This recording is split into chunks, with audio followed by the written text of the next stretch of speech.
Welcome to Sweet Life Beat Life. We hope this video helps. In this video, I will explain how to launch in Kerbal Space Program. Begin in the VAB by attaching a command pod, fuel tanks, fins, decouplers, and a suited engine, then add a stable launch pad stack. Check center of mass below center of thrust and add SAS if needed.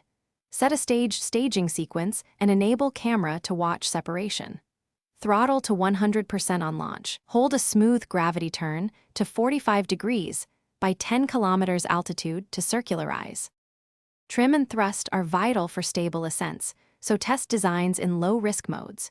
Use radial decouplers for staging and surface attachment for boosters.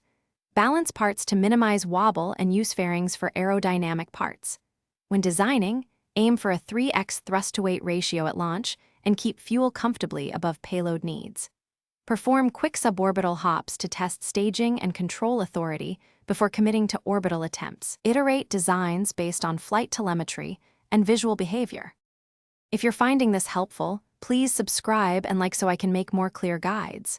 Quick recommendation: these leak-proof meal prep containers seal tightly, stack neatly, and keep snacks safe during long launches. They're great for mission days when you need quick fuel between burns. Check the description for the link and other deals, grab one if you like, and now let's get back to the video. Per-flight checks prevent common failures like engine cutoff and control loss.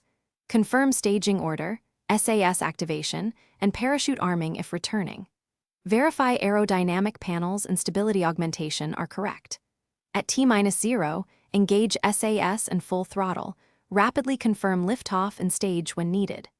Monitor apopsis and adjust pitch to reach a 70 to 100 kilometer target if aiming for orbit. Cut engines near apopsis and circularize with burns at periapsis as required.